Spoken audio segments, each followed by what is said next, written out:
Hey guys, we're back again looking at large-scale aircraft, this time with Revell's 1/32nd scale P-39D Airacobra. Something to note with this kit, this is technically, in terms of where the molds originated, Special Hobbies P-39. Just through the years it's eventually landed with Revell, so technically this review will also cover that. Now let's open her on up and take a look.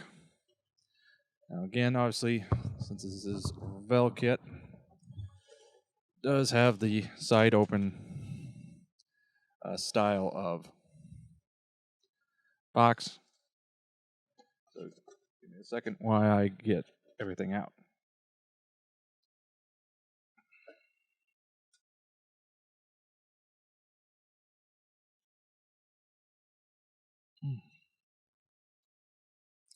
All right. So let's dive into it. First off, we're starting with the prop hub and propellers. Overall, they did a fair job here. No real issues that I can find with their construction. Only complaint I would really have would be if they had done a little bit better keying there for the props, but it's more of a nitpick than anything.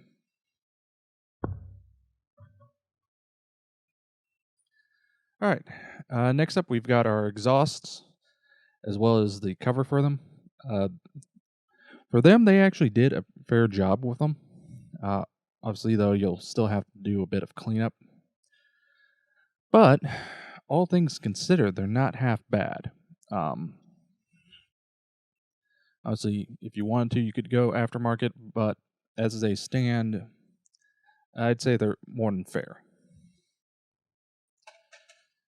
Next up, we've got our clear parts, starting with the main canopy area and windscreen. Gotta say, even though this is 32nd scale, would nice had they done the ridges being a little more pronounced. They're very fair and very fine for the separation between the frame and the glass itself, which will make masking a little challenging there on the canopy. It's not so much so here on the doors. Those, they actually have more pronounced frame that you'll be able to mask with. Beyond that, though, the lenses and the like, all nice and properly scaled. Continuing on, we now have our wing halves, showing the main base wing. And this should give you a good idea of just how large this kit will be once you have her constructed. Detailing in the landing gear wells is all right. There's not a whole lot you need to potentially do, so that's good. Surface detail is all recessed panel lining.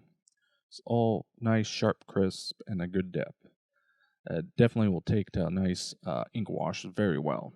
Much the same said here on the upper surfaces, and obviously you have separate ailerons.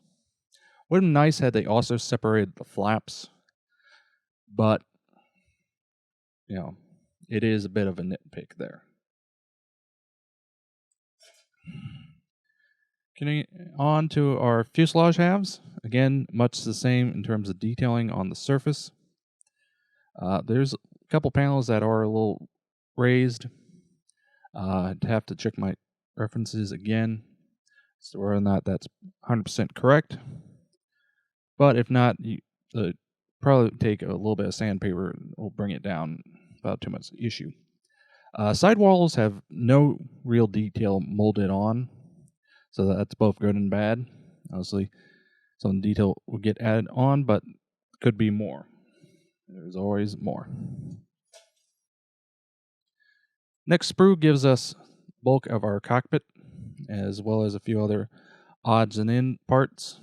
Now, one area I was very disappointed with is the instrument panel. A lot of the gauges and the like, I don't know how well this will show up on camera, are pretty poor. The detail there is just not the greatest. And I would almost say if you're going to invest a little money, probably the best bet is to look at getting a photo etch set for the cockpit. So that will really up the game there, as it were. Beyond that, you have a couple odd in parts, radio, one bomb, a cover for the nose mount machine guns.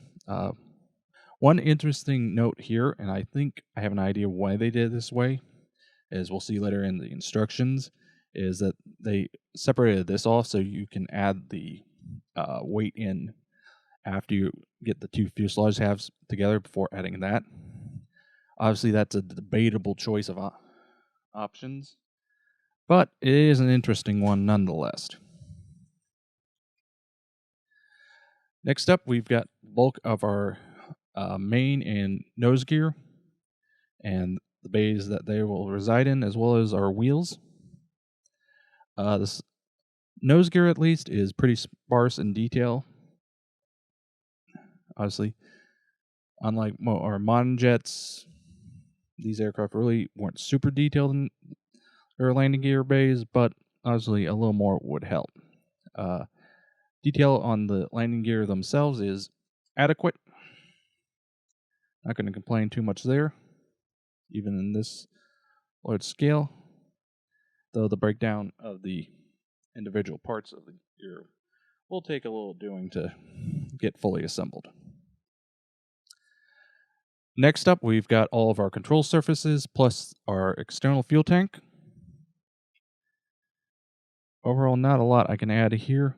Obviously, being two-part assemblies, you want to make sure you get those properly aligned and attached.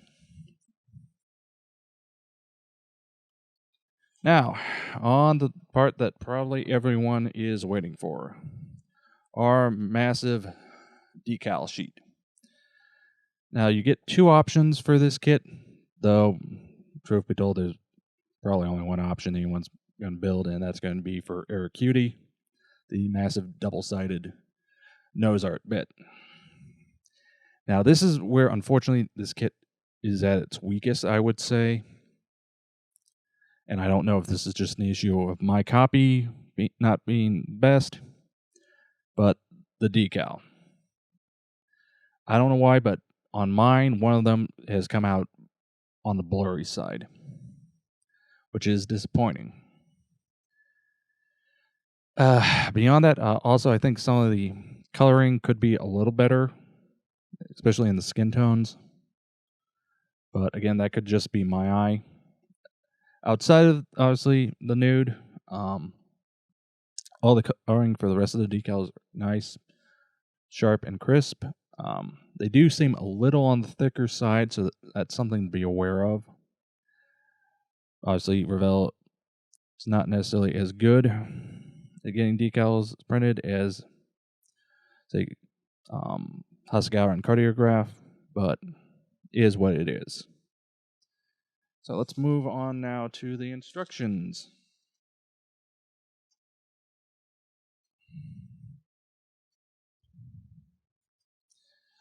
Like most aircraft kits, assembly starts in the front, this time with the nose gear attaching onto the cockpit underside and sort of building up from there. Now, there is a fair number of steps that you're going to need to do while building up all of this. Doubly so if you take my advice and add in some photo etch for the cockpit. I do feel that it could use a little bit of a touch-up there. However, once you get the cockpit done up and are ready to seal everything up, it does start to speed up. As, yeah, once everything sort of starts coming together, really just rolls on through to the finish. As I mentioned before, you will need to add some nose weight to this thing, or else it'll be a tail sitter. And as I said, that front little piece is done separately, so you can add it in after you close everything up. Beyond that, the build's pretty straightforward. There's just a lot of bits and bobs you're going to need to add. As I said before, 2 marking options, one for Airacobra and for another one. But obviously everyone's go for Airacobra. So overall, this kit has a lot of good points and some points where it could be better. But overall, I have to say it's still a good kit.